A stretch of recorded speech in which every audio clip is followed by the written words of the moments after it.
bom, hoje então a gente conversa um pouquinho sobre os quadrinhos, mangás e os filmes e séries assistidos durante o mês de março de 2023, certo? Vou começar mostrando pra vocês aqui os 2 volumes da saga que eu estou lendo no momento. Temos aqui os volumes 7 e 8 do Lobo Solitário. Gente, que mangá espetacular! Aqui neste volume 8 fica um pouco mais claro pra gente o motivo da perseguição daquele clã que tem aquele senhorzinho barbudo. Aqui na página dos personagens principais, ó, o Retsudo, né? Ele é daquele clã Yagyu, né? Então a gente sabia que existia aí uma rixa entre essas famílias, mas o grande ódio, principalmente deste senhor aqui com relação ao Lobo Solitário, é que quando ele consegue aquele emprego, né, como carrasco principal do shogunato, esta família deste senhorzinho aqui também estava concorrendo a esta vaga. Acho que a gente vai ter mais detalhes sobre isso aqui ao longo da saga, porque eu já vi que o último volume traz este senhorzinho na capa. O que é um pouco preocupante, não vou mentir pra vocês. Mas então, cada volume deste mangá traz diversas histórias, né, que vão ter começo, meio e fim. São etapas, digamos assim, dessa trajetória aqui do Lobo Solitário e seu filho Daigoro. De modo que este é um mangá que você pode ler de forma episódica, né, como se fosse ali uma grande coletânea de contos. Tudo tem uma linha do tempo. Em alguns momentos você vai ter alguns flashbacks que vão te explicar algumas coisas a respeito do passado do próprio Lobo Solitário ou desses clãs malucos aí que estão perseguindo. A questão é que ele é praticamente um super-herói. Sabe aqueles vilões da Acme, né, dos desenhos antigos, né? Cai uma bigorna em cima deles e eles continuam andando por aí.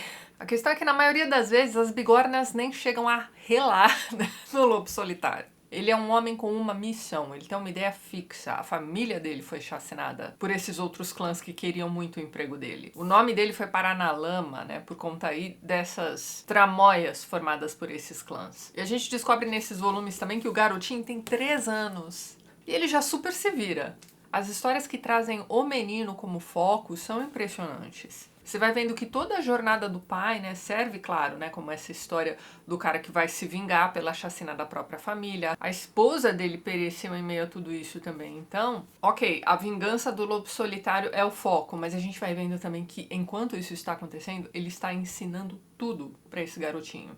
E você tem uma grande questão de honra sendo desenvolvida aqui neste mangá, que também é bastante interessante. Algumas das histórias contidas aqui vão dar conta de mulheres que tiveram seus maridos mortos pelo Lobo Solitário e que precisam cumprir aquela coisa de tentar vingar a morte do marido. É que não é fácil sobreviver à lâmina do Lobo Solitário, né? Agora eu não me lembro se foi no volume 7 ou no volume 6, em que ele vai enfrentar um exército aí de um desses clãs malucos que lutam com correntes. Cara, que luta impressionante. Acho que é no volume 8. Eu queria mostrar aqui umas imagens pra vocês. Aqui, ó. Vou mostrar só algumas páginas. Não vai ter spoiler aqui, não. Gente, que mangazaço, ó. Se vocês gostam dessas histórias mais antigas do Japão tratadas em mangás, o pano de fundo histórico destes mangás aqui também é muito bem explicadinho.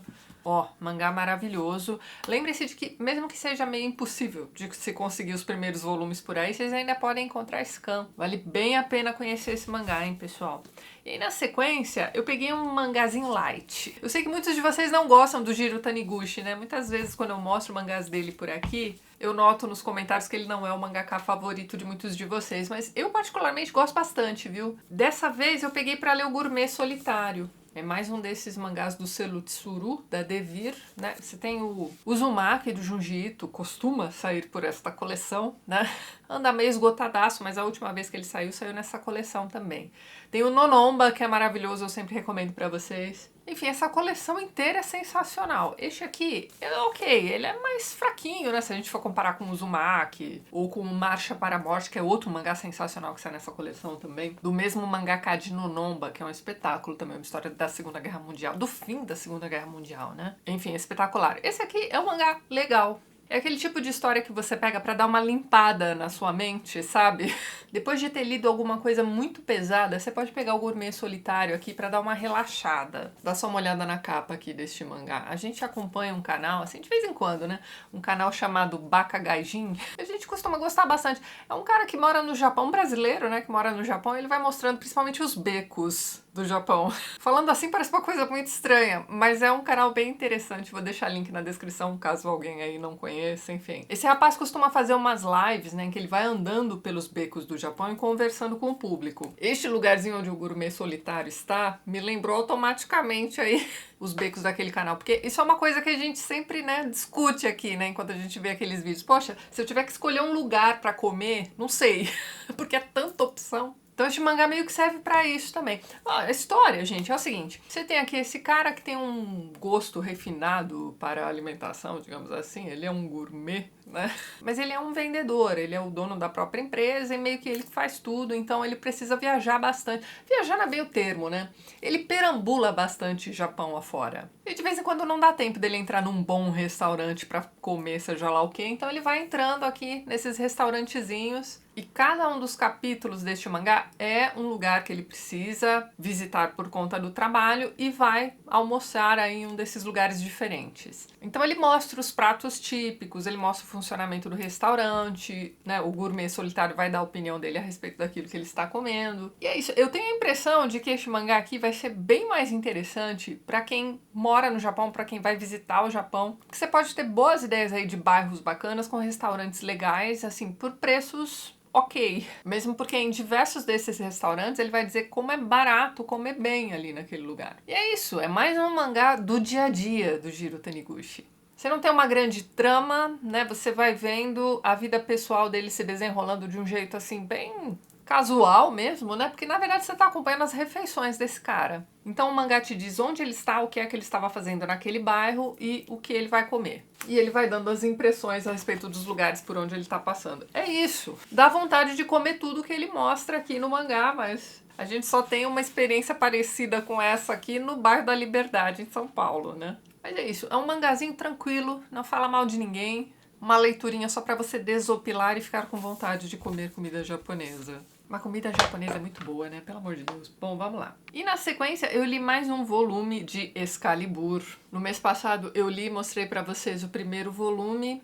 E esse mês eu dei continuidade aqui com o segundo. Só lembrando, pessoal, que essas edições aqui, que eu estou lendo no tablet mesmo, né? São as edições americanas. Portanto, em inglês. A edição brasileira, o primeiro volume tá esgotadaço. E o primeiro volume brasileiro traz estes dois primeiros volumes dessa edição em inglês aqui que eu li no iPad.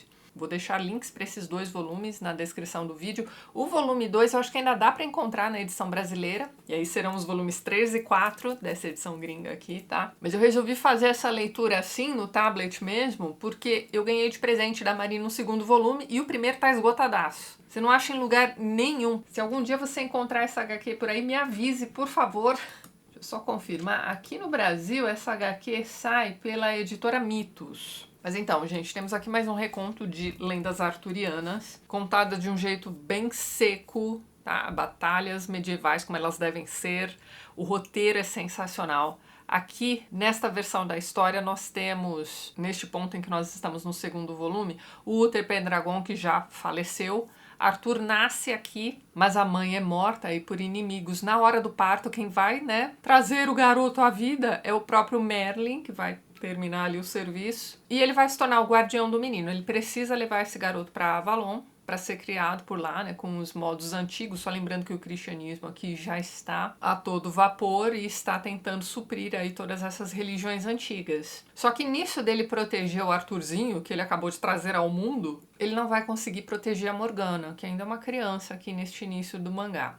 Aliás, da HQ, mas enfim. E a Morgana aqui será raptada pelos Pictos, que é uma coisa que não aparece muito aí em outras lendas arturianas. Nas Brumas de Avalon, ela é descrita como tendo cor de Picto.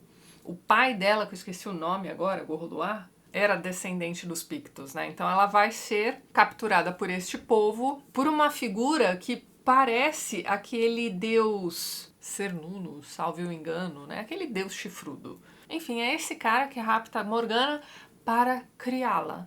Ela está sendo criada para ser a rainha dos Pictos. Mas pelo menos nesse volume aqui, a menina tá doida para ser salva pelo Merlin antes de tudo acontecer. A Morgana, né, vê aí o futuro. Então ela faz o Merlin prometer, e o Merlin aqui é o avô dela, que não vai desistir dela, que vai proteger ele e tudo mais. Só que na hora H, ele falha com a Morgana. Então, neste segundo volume, a gente ainda acompanha as esperanças da menina de ser salva pelo Merlin. Eu acho que eu já mostrei para vocês no mês passado, mas uma das vantagens, né, de se ler quadrinhos em tablet, não no Kindle, né, que é preto e branco, é a questão das cores, obviamente, e também, se você clicar 2 vezes em cada quadro, olha o que acontece. Você consegue fazer a leitura quadro a quadro, na ordem certinha, e eu acho isso simplesmente espetacular. Eu não tenho costume de ler no Kindle, né, HQs no Kindle. A fluidez maior aqui do tablet me chama mais atenção, além do que as cores vocês estão vendo, né? Que HQ bem feita, gente, pelo amor de Deus.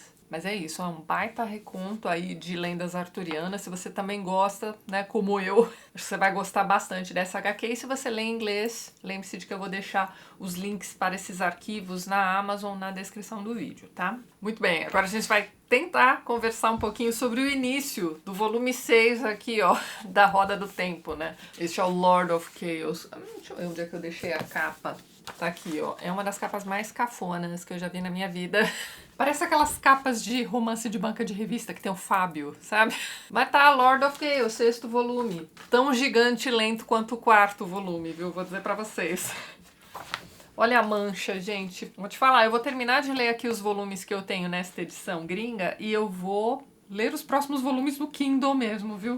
Eu parei no 4º volume, ainda não comecei o 5º, né, Different Dance, então eu li cerca de 100 páginas, né, o capítulo 5 começa na 108. 100 páginas deste livro aqui nesta diagramação, sei lá, equivalem a 200 de um livro normal, ou seja, preparem-se porque eu vou demorar para terminar esse volume 6, viu? Tudo indica que isso vai acontecer. Mas vamos lá então. Só lembrando que esses meus comentários a respeito desta série Roda do Tempo não tem a menor preocupação com spoilers. Portanto, talvez você queira checar a minutagem do vídeo e pular para a próxima sessão em que a gente vai comentar séries e filmes. Este 6º volume, como não poderia deixar de ser, uma continuação direta do volume anterior.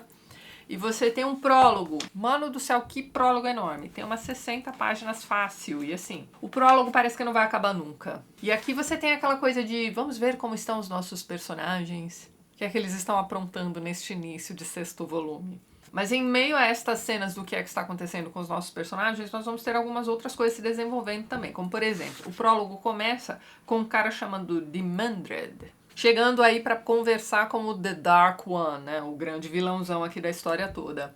Quando ele chega, assim, esse cara é um dos Forsaken também, né? Quando ele chega lá nos domínios do Dark One, ele vai dar de cara com uma produção frenética de armas, né? Só que assim, para que aquelas lâminas superpoderosas sejam produzidas, é preciso um sacrifício humano para cada lâmina. Imagine aí a cena. E como a Lanfear e o Asmodean foram mortos, ou não, sei lá, né?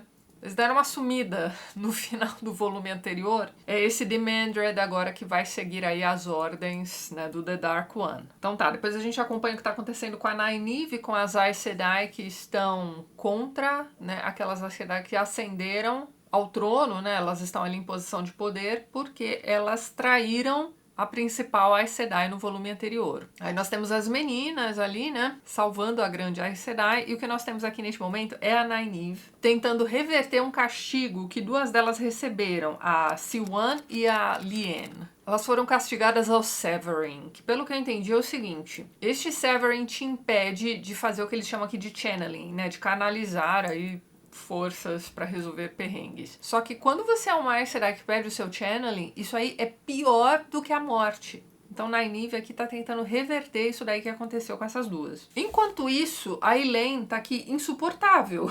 Ela tá enchendo todo mundo porque ela quer ir atrás do Rand. E a Min também tá ali, né? Ela também precisa encontrar o Rand e tudo mais. E você tem, né, várias cenas de ciúminho aí entre essas 2. Bem meninas da 5ª série brigando pela atenção do menino mais bonito, sabe? Tô achando isso meio chato. E a Elayne também vai receber a notícia da morte da irmã dela, né? A Rainha Morghese. Eu ia falar Morgause, ó. Então, a Rainha Morghese meio que foi deposta também. Ela foi traída pelo amante dela, né? E a gente passou o volume 5 inteiro praticamente entendendo que ela havia morrido. A Elayne vai receber essa notícia que meio que não vai ligar. Tava todo mundo cheio de dedos, né? Pra contar pra ela, né? Sobre a morte da mãe. O trono que seria dela por direito, né, acabou de ser usurpado, mas assim, não tá ligando muito, ela tá mais preocupada com o Rand mesmo. E a gente vai descobrir também nos próximos capítulos que a Morghese, na verdade, foi raptada, ela não foi morta.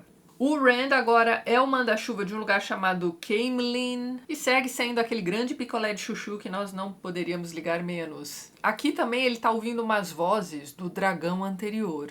O Perrin também vai dar o ar da graça, porque a gente vai ver o que está acontecendo lá em Two Rivers. Então você tem o Perrin e a Faíl meio que comandando ali aquela cidade. Só que o Rand está sentindo o chamado, né? Ele precisa se juntar ao Rand. E a Faíl meio que não quer que o marido saia livre por aí, sabe? Eu sabia que esse casamento não ia dar certo. Mentira, o casamento tá ok, né? Mas ela é uma pessoa mais dominadora e ela acha que ela manda no Perrin. E o Perrin é aquele lobão, né? Vocês sabem. Não sei no que é que isso vai dar, não. De qualquer forma, aposto que nos próximos capítulos nós vamos ter Perrin aí se juntando ao Rand e ao Mat novamente. Então vamos observar. Enquanto isso, o Rand tá participando aí de diversas reuniões com chefes de outros clãs, né? A coisa toda do Rand aqui, no volume anterior também ele fez bastante isso. É aquela coisa de tentar convencer outros chefes de clãs de que ele é o dragão renascido e ele precisa de ajuda para vencer aí as forças do mal. Alguns desses chefes vão acreditar nele, outros não. Então, assim, o que acontece? Eles estão muito calejados. Já apareceram outras pessoas dizendo, né? Se dizendo o dragão renascido.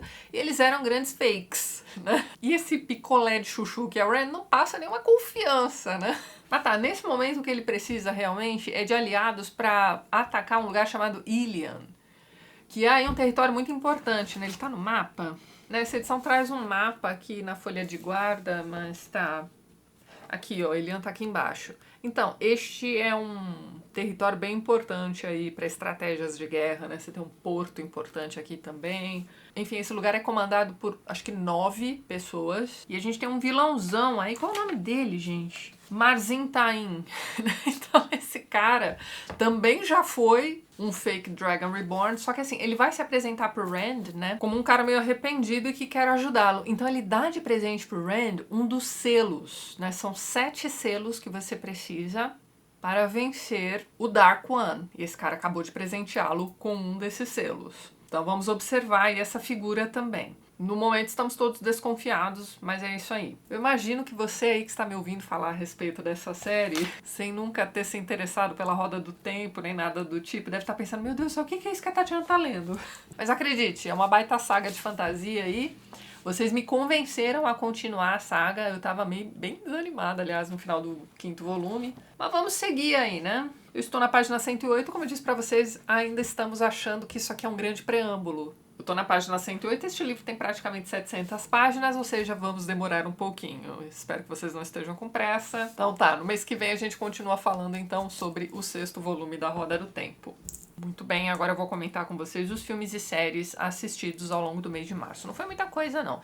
A gente começou a assistir uma série chamada Homeland, que tem a Claire Danes como personagem principal, e você tem também um outro ator que era o comandante do batalhão de Band of Brothers. São 2 atores muito bons, né? Então você tem a Claire Danes como uma agente da CIA, que está investigando aí um caso de terrorismo. E você tem esse cara do Band of Brothers sendo resgatado depois de, sei lá, acho que ele passou uns 10 anos preso ali pelo pessoal da Al-Qaeda, né? Então, assim, é uma coisa meio inacreditável que ele conseguiu passar todo aquele tempo vivo. Então, assim, essa moça desconfia de que ele é um espião, de que ele tenha se passado para o lado da Al-Qaeda, e agora que ele está voltando para os Estados Unidos, ele está voltando para tocar o terror também, ou seja, né, ele também faria parte, né, desse grupo terrorista. Só que o cara volta como um grande herói, né, então assim, de início ninguém vai acreditar nela, mas aos poucos, né, você vai percebendo que ele se tornou um muçulmano, e aí a desculpa que ele dá é bem interessante, ele vai dizer que naquele momento, naquela situação periclitante em que ele se encontrava,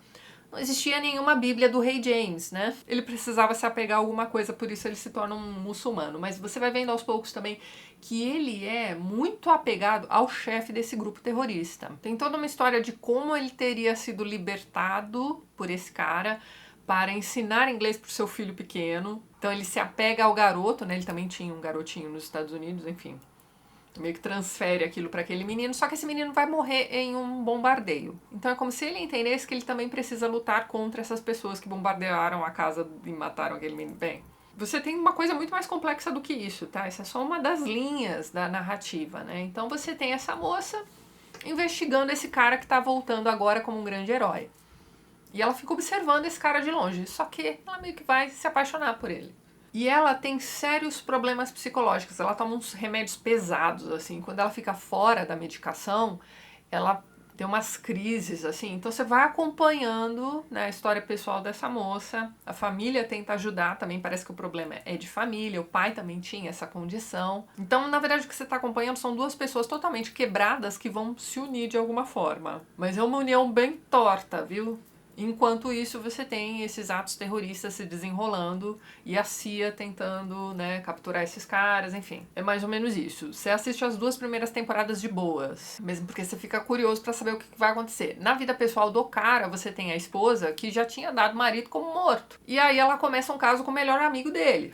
Então, assim, de repente o cara volta. Temos aí uma situação desagradável, né? Então você vai acompanhando. É um novelão, né? Uma coisa meio 24 horas também.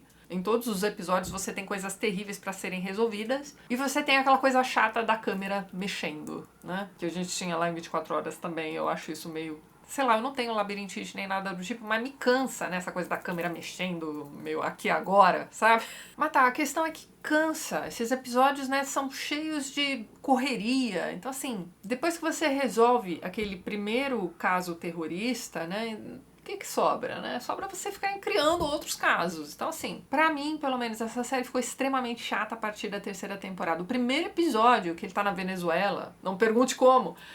Sério, acho que a gente assistiu em 3 dias, assim, porque o negócio tava num ritmo que não tava dando vontade de terminar nem o primeiro episódio da 3ª temporada, entendeu? Então a gente decidiu que era hora de parar e passamos para a próxima série. A gente começou a assistir The Boys, que tá na Prime Video. E, gente, que série... É divertida, mas é uma série muito maluca. É um humor torto, então assim, não vai agradar todo mundo. Mas ainda assim é interessante. É como se você estivesse assistindo o Bizarro World, né, dos super-heróis. Você tem esses super-heróis que foram criados em laboratório, digamos assim, tá? E eles são maus, mas eles aparentam pra mídia que eles estão salvando a América. Mas na verdade eles são pessoas terríveis. Eles fazem coisas horríveis. E aí você tem um grupo, né, que seriam ali os boys, né, comandados por um cara chamado The Butcher. E ele tem uma coisa muito forte contra esses super-heróis aí. E ele já sabe que é tudo um esquemão. Ele precisa desmascarar aqueles super-heróis supostos, né? Então, um deles fez algo de muito errado pessoalmente pra esse cara. E agora ele quer se vingar. Então ele tem um grupinho. O grupo dele, meu Deus do céu. Tem um cara que se chama Mother's Milk, né? Que em português acho que eles traduziram como leitinho da mamãe. E que é o melhor personagem aqui dessa série. Você tem também um outro que é um francês, todo engenhoso também, enfim. São figuras bem caricatas, mas é um negócio assim, é engraçado. Mas é... Sabe quando você se pega rindo de uma coisa que tá muito errada? É essa série. Então, no primeiro episódio você tem um casalzinho de namorados, assim, conversando na calçada, é uma ceninha super bonitinha, só que aí algo atravessa a moça. E a moça meio que se desintegra. E aí a gente vê que é o tipo The Flash aqui desse grupo de super-heróis, que simplesmente atravessou aquela moça. Então você tem esse rapazinho agora, né, com algo muito grave contra esses super-heróis. Então ele meio que vai ser pago pra não contar a verdade do que aconteceu naquele dia. E ele vai se juntar aí a esse grupo do Butcher. Só que ele é todo nerdão, entendeu? E é mais ou menos isso. A gente já tá na 2ª temporada. E é aquele tipo de série esquisita que você não consegue parar de assistir e tem algo de engraçado ali no meio. E, bem, se você também tem um humor esquisito, talvez você queira tentar ir assistir essa série. Eu acho que vocês já assistiram, né? Eu devo ser a última aí no rolê. Mas tudo bem, fica a dica, né? Vá que tem mais alguém perdido aí nos comentários. E a gente assistiu também o final de Servant. Foi um final satisfatório? Bem, ali nos, sei lá, 4 últimos episódios, eles tentaram explicar que o que aconteceu naquelas, sei lá, 4 temporadas infinitas, na verdade se tratava de um pacto fáustico. Então a menina era realmente ali filha do demônio e meio que traz o bebê de volta para aquela mãe que havia esquecido a criança no carro. Então assim, quando o penúltimo episódio termina, você tem algumas cenas adicionais em que você vai ter o M. Night Shyamalan, que é o produtor aqui da série, te explicando os últimos episódios. Então assim, a partir do momento em que um criador precisa te explicar o que foi que ele acabou de fazer, me parece que tem alguma coisa muito errada. Se eu preciso de uma explicação para um episódio de uma série, não é como se você estivesse assistindo Donnie Darko, entendeu? é um seriadinho de TV, né? Que você tava acompanhando pra saber o que é que tá acontecendo com aquela família. É mais uma dessas séries que você, por algum motivo, continua assistindo. Mas nesse caso, você tem plena consciência de que se você tivesse parado de assistir, você não perderia nada. Enfim, essa explicação do M. Night Shyamalan ali me deixou com uma impressão muito negativa pra essa série. E depois de ter tudo explicado, você tem o último episódio em que você tem um desfecho, e é um desfecho que você diz assim, ah, mas era só isso? Série bem fraca, viu, gente? A ideia é boa, mas a execução foi muito esquisita. A impressão que deu é que o M. Night Shyamalan largou mão da série, deixou ali na mão... Acho que é a filha dele, né, que escreveu e dirigiu aí os episódios do meio, mas olha, pra mim, pelo menos, foi uma grande perda de tempo. E a gente tá assistindo também a 1923, que tá maravilhosa. Esta série é mais uma prequel de Yellowstone, então você tem o que está acontecendo com a família Dutton na década de 20. A temporada anterior, 1883, acho, mostra a chegada deles em Montana, mas agora eles estão já firmes ali. E você tem o progresso chegando. Você tem um desses magnatas que estão chegando ali na região querendo comprar a fazenda dos Dutton. E enquanto isso nós temos o Harrison Ford e a Helen Mirren, né, que são ali os dois cabeças da família naquele momento, se recusando. No último episódio, esse cara meio que pagou a hipoteca deles, assim, de um jeito que não deixa a saída. Eles agora estão em dívida com esse cara. E esse cara deu, né, no último episódio que nós assistimos, que eu acho que foi o último da temporada, deu um prazo ali, ó, se até o fim do ano vocês não me devolverem esse dinheiro, a propriedade é minha.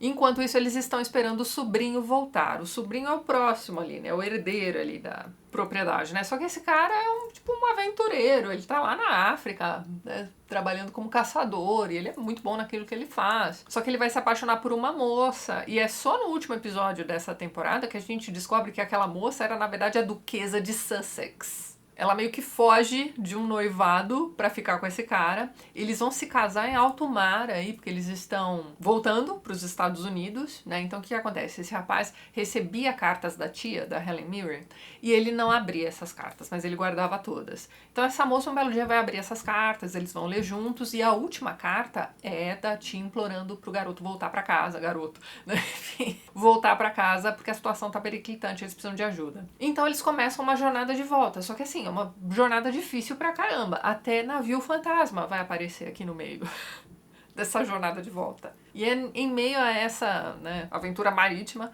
que eles serão casados ali pelo capitão de um navio que vai resgatá-los. Enfim, a história é toda muito boa, muito interessante. Você compra a ideia, porque você tá acompanhando, você quer acompanhar a chegada deles nos Estados Unidos, principalmente lá em Montana mesmo. E você passa episódios e episódios torcendo para que eles consigam voltar. Mas assim, é uma jornada muito difícil.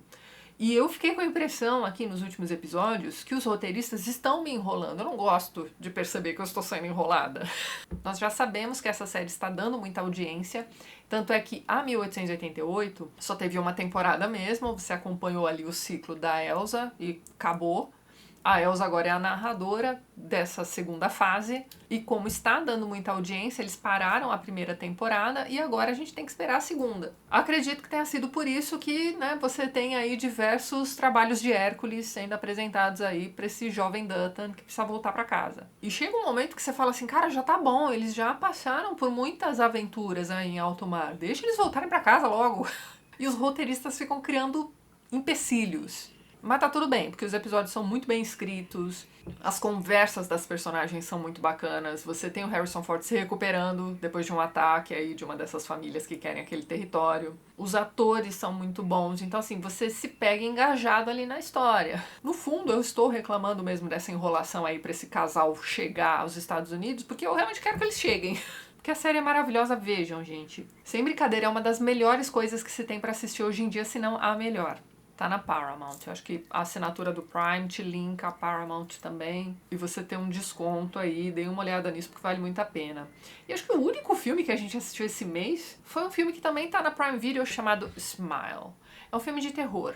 Despretensioso. Não entre nesse filme esperando grandes coisas, mas assim, a ideia é interessante e é meio medonha. É aquele tipo de história que a gente já viu antes, a gente já leu também contos de terror que trazem um enredo parecido, então não há nada de muito novo nisso, mas você tem pessoas que estão sendo assombradas por pessoas que vão sorrir de um jeito muito estranho. E quando você percebe que essas pessoas estão sorrindo pra você de um jeito muito estranho, você sabe que você é o próximo. E geralmente, assim, essa entidade que fica sorrindo pra você vai aproveitar corpos de pessoas que já morreram. Então você tá seguindo sua vida tranquilamente e de repente o seu avô, que morreu quando você era criança, aparece sorrindo pra você. É um sorriso muito sinistro. Como se já não fosse sinistro o seu avô aí, né, te visitando. Mas enfim, a ideia é mais ou menos essa. Então você vai acompanhar a história de uma psicóloga que um belo dia vai atender uma emergência. E é uma moça que não tá conseguindo mais, né, funcionar porque pessoas estão sorrindo de jeito estranho pra ela. E aí é o seguinte, se essa pessoa morre, quem estiver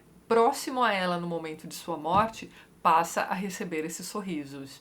Então essa moça, durante a consulta, vai ver alguém ali sorrindo pra ela e vai se matar. Ou seja, agora tá com a psicóloga.